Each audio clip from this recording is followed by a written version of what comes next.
안녕하세요. 인사이트 코리아입니다. 2013년 한국을 떠오르는 국가이자 주의 깊게 보아야 할 나라라고 소개한 다큐멘터리가 있었습니다. South Korea is an emerging world leader. emerging at such a pace. 당시 드라마에 이어 K-팝으로 대두된 한류는 일종의 새로운 현상으로서 주목받고 있었는데요. 해당 다큐멘터리는 이러한 한류 현상의 증거로서 K-팝 스타이자 할리우드 스타가 된 비는 미국 잡지사가 뽑은 세계에서 가장 아름다운 인물 100인에 들었고, 칸 영화제에서 상을 받은 박찬욱 감독은 쿠엔틴 타란티노를 팬으로 만들었다고 말합니다.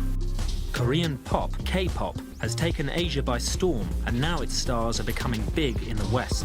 당시 캐나다 저널리스트인 타일러 브릴레 편집장은 이러한 한류 현상의 비결에 대해 한국인들이 소프트 파워를 어떻게 수출해야 하는지 아주 잘 알고 있다는 점을 짚었습니다. Soft power. The Koreans have understood how to export those things. 그리고 이렇게 한국에서 창의적인 문화 콘텐츠가 폭발적인 화력으로 전 세계를 누비게 된 이유로 한국인들이 가진 두 가지 강점이 있었다고 보았는데요. 그 중에서도 교육을 특히 강조했습니다. I think if you look at the current creative boom coming out of South Korea, it's benefited from two things. One is the enormous Korean diaspora around the world. I think the other side, though, is education. Sheer number of Koreans who go abroad to study. What that brings them is a number of things. It's just exposure to different markets. It delivers an understanding of how other people think, what makes other consumers tick.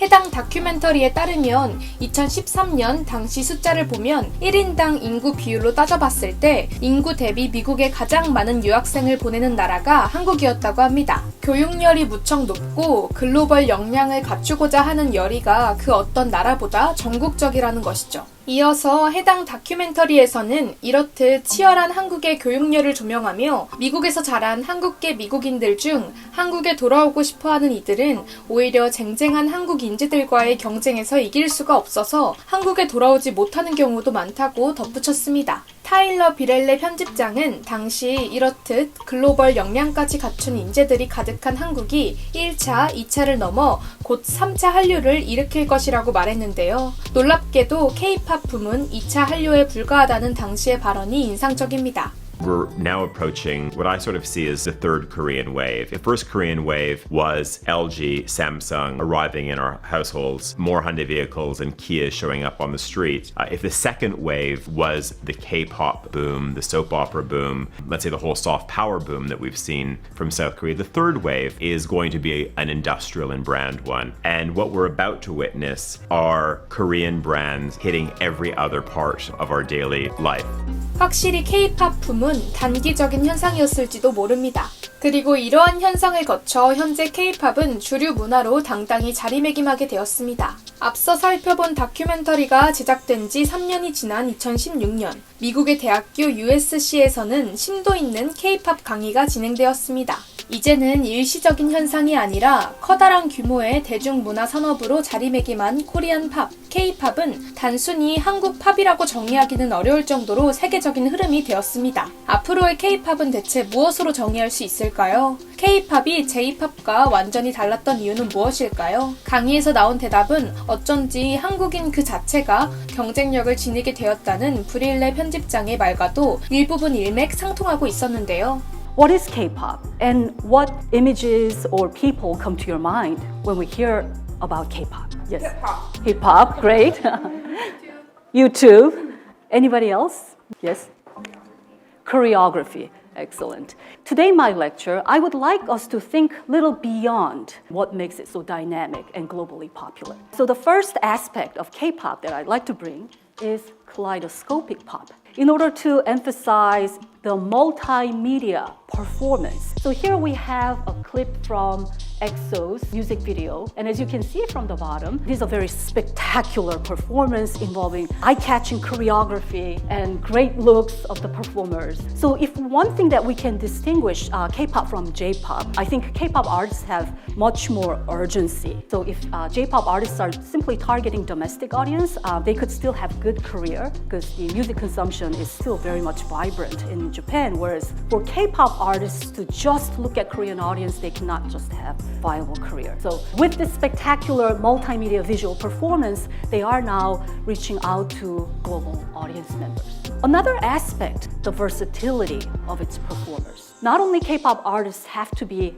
excellent singers and dancers, they also have to be seasoned actors. Yuna, a member of Girls' Generation, who was cast in China, and she's playing a major role in this historical drama now being broadcast by Hunan TV. So many K-pop artists branch out to acting. And they also have to be fashion icons. And not only that, they have to be entertaining personalities on variety shows, such as Saturday Night Live. Not only that, they have to be expert athletes. So this is all to say that K-pop artists are not only musicians, because their career is very much dependent on their multimedia talent in various platforms. 국내 시장에 안주하지 않고 끝없이 노력해야만 했던 환경 탓일까요? 결국 K-팝은 글로벌 시장으로 진출했고 세계적인 흐름으로 정착했습니다.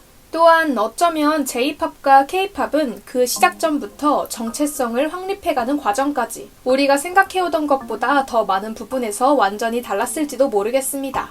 And finally, of course, K-pop is Korean pop. So with that note, let's go into the history of the term itself. When did we start using the term K-pop? I think K-pop is very different from Korean pop music. Of course, Korean pop music has existed since Korean people have existed. J-pop as a term emerged for the first time in 1988 by Japanese music industry people who wanted to emphasize young idol music as something that has potential global competitiveness in the overseas market. However, the term K-pop specifically emerged out of certain media environment in 1995 when Hong Kong media, Channel V, had a corner called K-pop. And they would occasionally introduce popular songs that are circulating in South Korea but not necessarily overseas. So K-pop was the term that first emerged overseas. It's very important to think about how the term is actually not coined by Koreans, but by foreigners who look at K-pop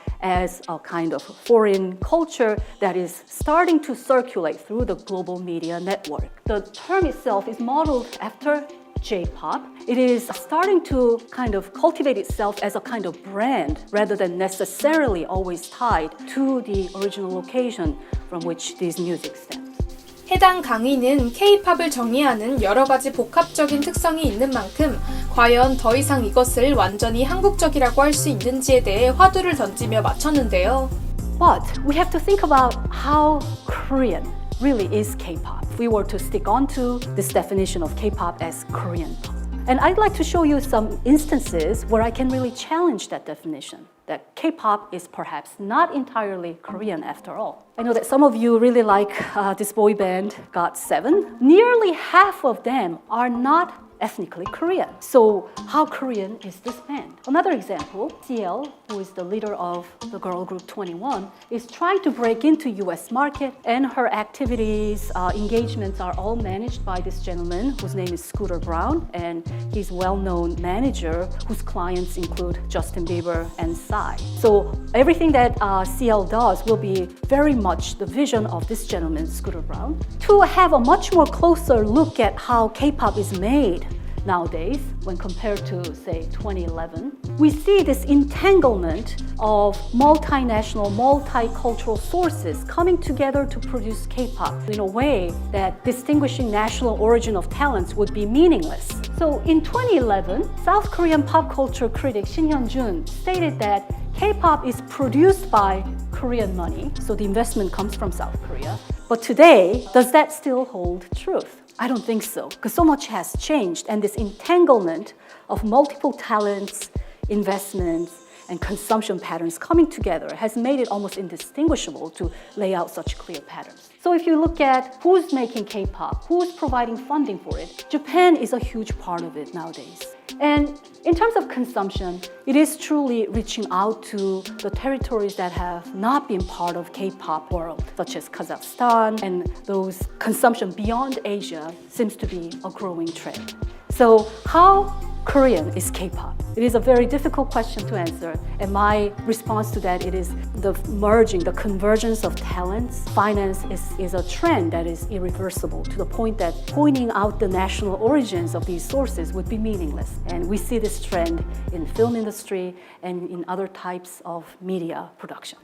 확실히 이미 2016년부터 K-팝은 제작자, 창작자, 소비자 세 가지 면에서 한국을 넘고 아시아를 넘어 정말로 세계적인 것이 되었다고 할 수도 있겠습니다. 어쩌면 K의 이름을 빌린 하나의 글로벌 브랜드가 되었다고도 말할 수 있을까요? 같은 해 2016년 프랑스 공영방송 프랑스 24에서는 다큐멘터리를 통해 K-팝 웨이브를 정교한 컨트롤과 끝없는 노력으로 이루어진 산업으로 바라보았고, 그로부터 2년이 지난 2018년 BBC에서는 또 다른 다큐멘터리로 K-팝을 한국의 비밀 무기라고 소개했습니다. 그리고 또다시 2년이 지난 오늘날 2020년의 K-팝은 여전히 계속해서 달려가고 있습니다. 앞으로 한국 문화는 또 어떤 변화를 몰고 올지 미래에 도래할 N차 한류 물결이 기대되는 순간입니다. 지금까지 인사이트 코리아였습니다. 감사합니다.